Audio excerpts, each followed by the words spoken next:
maybe a little bit too early, but something we could definitely look forward to in the future if it doesn't get released now, which, not saying that it won't, but it probably will be. But if it doesn't, it'd be something definitely to look forward to. I mean, it's pretty cool, but it's a bit of a big jump from our current combat system to then, or what the beta is now.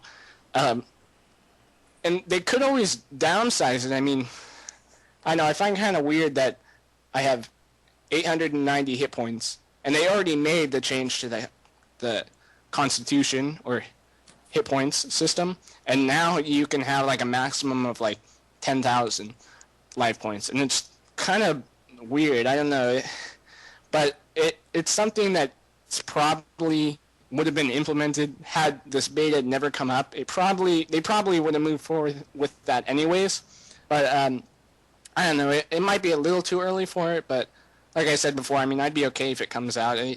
It's just how the game's rolling, and I usually just go with whatever comes out. There's a lot of things you can basically pick out of the beta that's like really bad. But well, there's some good into it, like wood cutting and like mining. Now you don't have to, the struggle to right click and drop the gold ore when you gold. Yeah, that's you could just drag it into the car and just spam click it and it just all drops to the floor. I mean, yeah, that's a huge help. Wood cutting also. But then again, do you think they're really focusing too much more on combat than they are the skills? I mean, if you look at our skills now, like the ruin span and fire making and stuff like that, it's more stand there and gain experience instead of actually play the game. Is that going to be, is it good to head more towards combat, or do you think they really should try to keep the skills the way they used to be instead of more AFKable? I don't know. It's kind of a little bit easier, I guess. Is it too easy? Like Light said, when you're mining, you can just insta-drop and stuff like that. And I'm not saying I don't like that. I would love that, because that kind of replaces Juju mining potions. Well, skills have been getting easier in the past 2 or 3 years. They've been releasing a lot of updates relating to making skills a little bit faster, like Jidinkos, Ivies, Draconic Jidinkos, and the curly roots for fire making. Rune span. Yeah. Yeah, rune span. That's just a whole. Yeah, I gotta say, rune span was a kind of gray area. I mean, I did more rune crafting than I'd ever done before, but at the same time, it was just really easy. I mean, I went from like 66 to 80, or no, 70 in like a week, and it only takes about a day of work to get one level now, and I'm 88, I think. The thing that sucks about RuneSpan now, it's like, now that it's came out, it's not like, because people usually used to do rune crafting for profit. Like someone with Silent Core, for instance, if you guys know him, he did RuneSpan till 18 mil and he was able to buy a purple party hat. That's a lot of money. Yeah, RuneSpan really takes away from the profit part of it. And I would definitely train and get 91 and then do nat running, or nature running, where you just stand at the altar and people bring you essence and you give them that. Oh. But it's not as good XP because of the bots. Now, literally, if you go to Castle Wars on any world, there's at least 5 bots using... try going around the nature altar. There's even more. Yeah, and there's at least 5 bots using their kayaks to teleport there, and it's kind of crazy just to see how many. And another example is the Sorceress's Garden, which is just ridiculous. There's hundreds of bots, literally hundreds, and there was a video out on YouTube of the Max clan and a couple of J-Mads, and they just went in and banned like a whole world, and there was just tons of them, and they were still coming too, even after they banned them. there was more coming. Just probably whatever the bot maker was doing, getting them set up or whatever, or they were at the banking all their stuff. You watched the a video on bots? Because I took my time out to actually watch how they work. They have it set up as like basically you set up an account and everything. And, like you make it bot. There's like intervals. Like you'll let that bot rest. To like decrease the suspicion that this account is botting. So like okay, we'll take it off for like 5 minutes and then we'll just put it back on. I mean, I've seen literally. I went on a Slayer task for like basilisks. And there was a guy there, I was pretty sure he was a bot, and I was kind of weird because he wasn't at the other ones that are like heavily botted with that you need the leaf bladed sword for. I can't remember what those are called, the Turoths. Yeah, and it was funny because he wasn't there, but he was at the Basilisk, and I came back a day later for another Slayer task, and he was still there, and I'd had someone go check there, because they had Basilisk, go to that world about half day, and he said that the same guy was there, and I'm like, oh my god. Yeah, Just leave him on forever. I had a Black Dragons task, and I seen this guy. So the next day, I get it again. Like I got it like 3 times in a row, like in 1 week. And every time I came back, he was just there. He would not respond. He just killed the dragons. When he had the inventory, he would run out. Come back in. Yeah. Be regular bot. Well, and then there's what?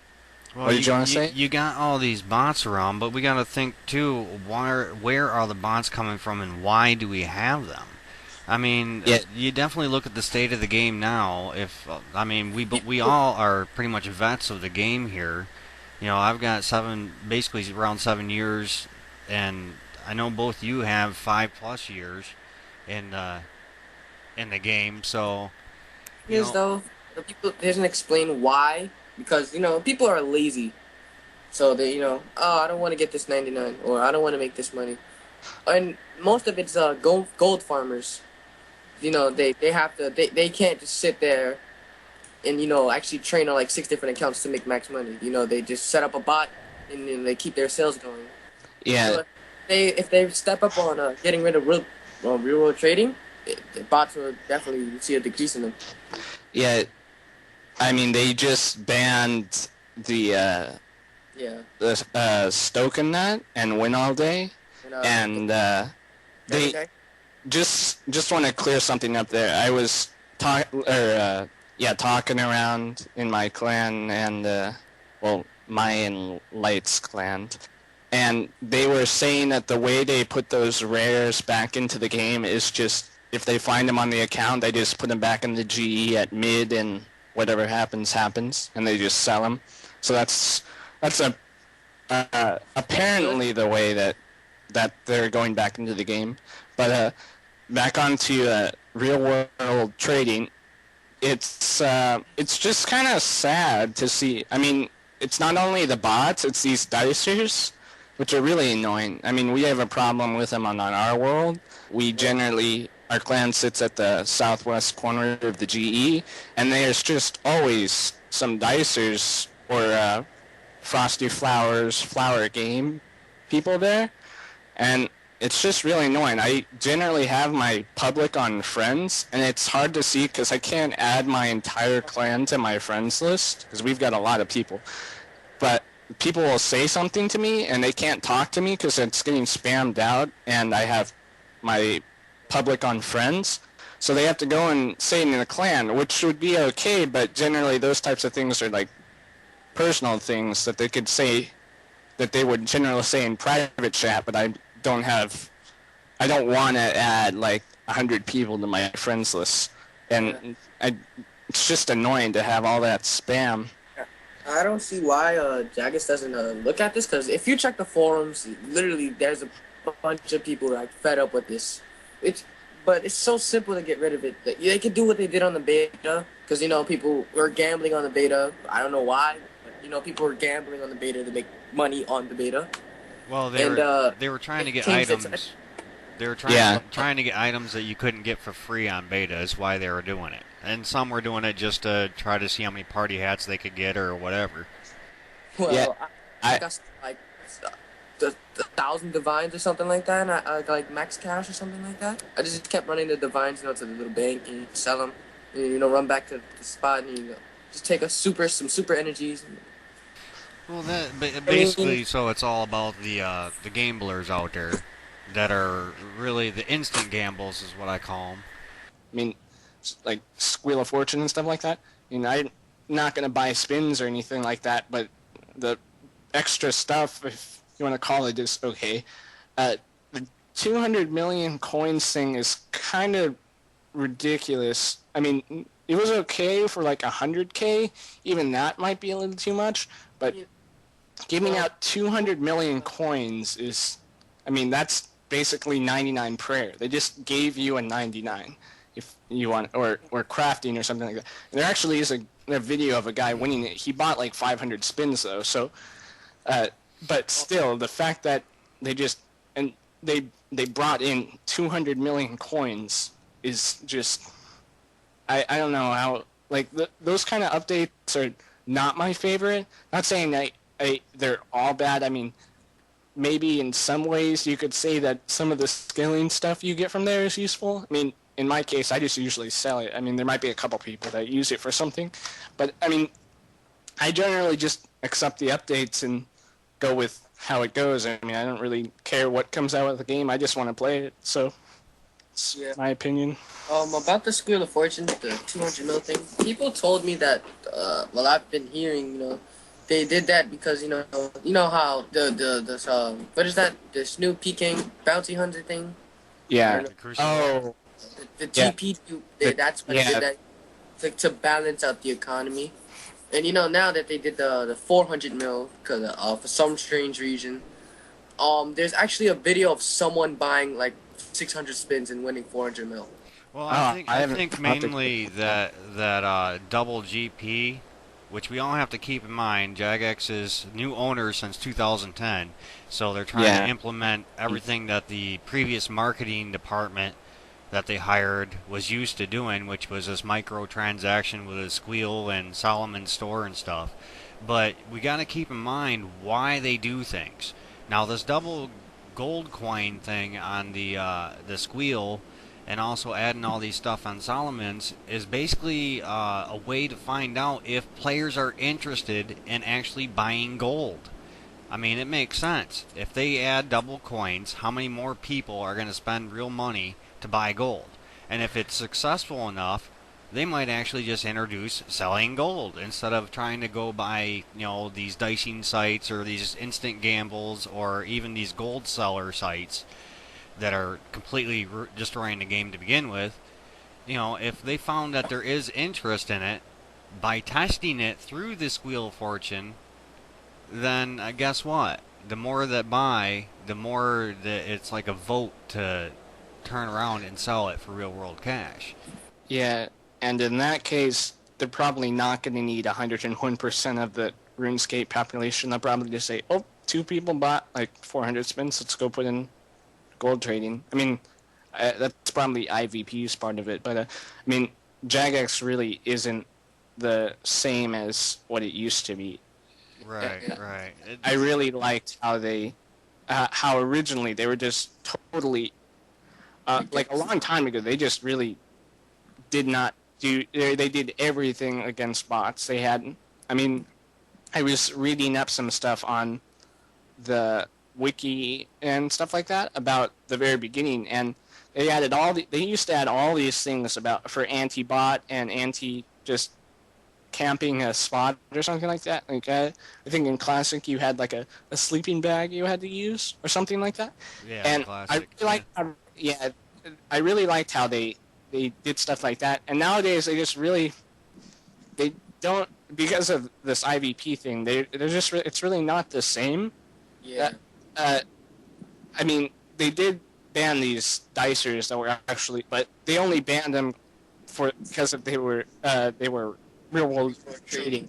And Buying. oh yeah, and the bots, and I think they made a step in the right direction with that. I mean, maybe stating their point of view. I mean but I think yeah, a lot of people are just thinking they're kind of selling out to these investors, and I really wish because they only own like the actual mods like MMG and Andrew and all those.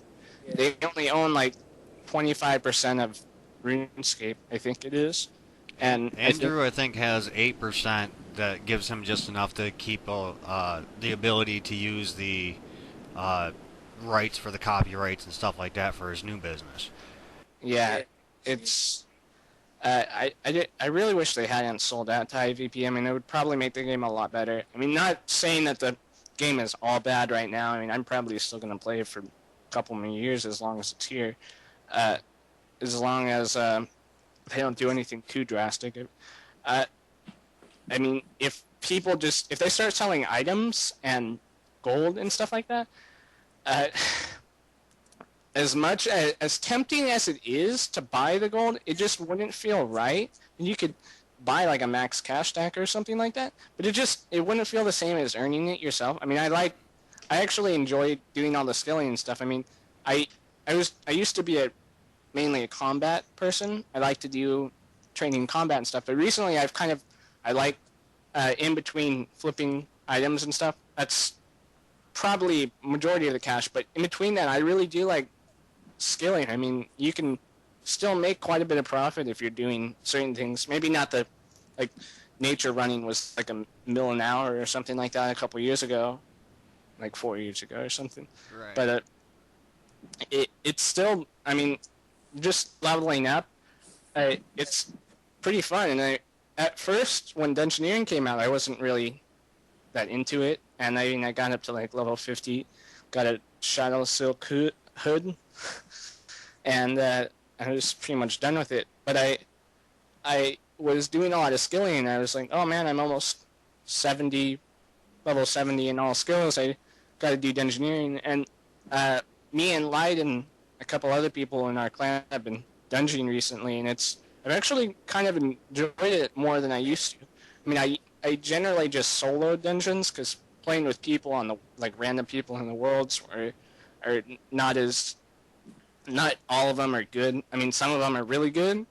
Like they could be like level 120 keyers on their mains, and they're coming down and You playing on can. the other ones. But Dungeoneering worlds aren't even possible to dungeon with anymore because like 90%. If you go to which I don't know the exact world, but the yeah, dungeoning world, yeah, 90% of the people there are bots. They're yeah, all spamming these yeah. scamming French chats, and they'll buy rapier for 10 million, all this scam stuff that's not true. I actually went one day to since no one was on, I was like, I need to do some dunge. So it took me like 30 minutes to actually find a full team to dunge with Yeah. on that. I mean, the only way you can actually get a real team is if you go to the 110 plus world or something like that. And I mean, even then, you have to be like really good at dungeon to be able to get onto their team. Like if you do one dungeon and you're not very good at it, they will just drop you from the team and stuff like that. And it's I mean, in some cases, uh, I know a lot of people that sell floors, but they don't do it for their friend chats. They just do it as like a side thing. Or we're dungeon. We can do a 5 minute large in the like 6 minutes or something like that, even with a leech. So it's just an extra side thing. But those leech clans are just really. I mean, the people that do it for the people that run the floors for those guys are selling out. I mean, the people that don't do it for the friend chats, it's just kind of like another job to do if they want to take a leech or not. Uh, and I'm pretty sure a majority of people that don't sell out to the friend chats don't usually do leeches anyways. They're just focused on the XP. I mean, I think a lot of people that once they get to 120, they don't even care about the tokens and stuff like that. They just get all their chaotics and they just repair them with money. I mean, usually by the time you have all your chaotics, you should have a decent amount of cash. You can just repair them and stuff like that. But it's just seeing all those leech clans. It's really demotivating. I mean, you basically have to find a clan that and get well acquainted with that clan before you can find a good team. And you want to make and if you're going to join a clan, you want to make sure that before that the people in there will dungeon with you, I mean, or it's just like a side thing that they'll do with you.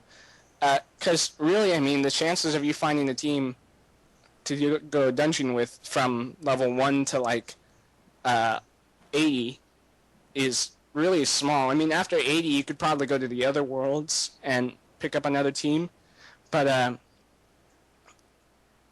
it's. I mean, not. I mean, I think getting to 80 in the first place, you're probably going to want to get teams. I mean, I soloed till about level 70, and then after that, I started doing dungeon with my clan, like Light and a couple other people, and it. I mean, with that, it's pretty good XP. But like, if you tried to get another team, the chances of you getting those teams are just not very good. I mean, like I said, it took them half an hour to get a team on 117 or whatever world it is. Right, yeah, nowadays it's quite hard to find teams to do things like that, unless, like you said, you're in a clan that does it and they're willing to help you out, which is, overall in general, you really need to make sure that you are in a clan that is willing to help each other out and things like that. Or, at least getting to know players that will help or don't charge you a whole lot or whatever. Yeah. Yeah. I remember a couple months ago, before, probably back in January maybe, even then, there was still some leeching people, like the bots that are spamming the friend chats. There was still some spammers there, but not nearly as much as there are now. And it's uh, compared from then to now, it's pretty bad. I mean, back then I found a team in like maybe 10 minutes. Maybe not the best team in the world, but nonetheless, it was a team, and it was fairly quick to find them. I mean, you just say what floor you're doing, everything. But nowadays, I mean, I mean, if you get on during a busy time of day, there's might be a bit of people on there, but still a majority of them are probably the French chats that are just spamming their names for you to come join and leech for them. And yeah, I know it's a bit of a downer to go to Demon Hunting now if you're on 117 or any of those other right 1-day worlds. And again, that's why it is important for you to make sure that you do get in with a clan that is going to help you out, or you have friends that will help you out throughout the whole game. And on that note, we're going to end this total show here. It was nice to have you both on. And hopefully we can do this again on some other RuneScape topics. And remember, everyone out there, if you do want to be a guest on my talk show, there will be a link in the description for the disclaimer, the invite, basically, just the basics that I go through. And we can do a show on other topics. But for now, remember, we have Striving Sun, we have Light Saber. They're from Flip to Win clan. It's a merchanting clan. They don't try to do a group merchant most times. It's more along the lines of helping each other out with how to flip items in a grand exchange. They're also a clan that has a tier 7 citadel, so if you're interested in joining their clan or want to be part of their citadel, go to Flip to Win clan chat. You can enter as a guest and ask for an invite. And if you're not really into the Citadel but just want to be in with a group of from some really decent players, Flip to Win is pretty good. And also my own, we do not really force a Citadel. It's up to you. We're a group of veteran players for the most part.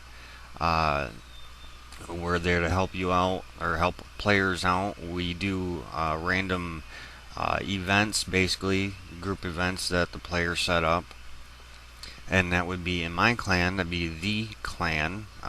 Don't be afraid to check it out. Or if you see me online, I either have my friend chat on or completely off. I never really keep it to friends. Just come in there if you see me appear online, and we can chat or whatnot, and set you up either with joining the clan or just have a decent conversation. But thanks a lot to the clan Flip to Win with Striving Sun and Light Saber, and thank you all for listening. Until next time, have fun and good luck.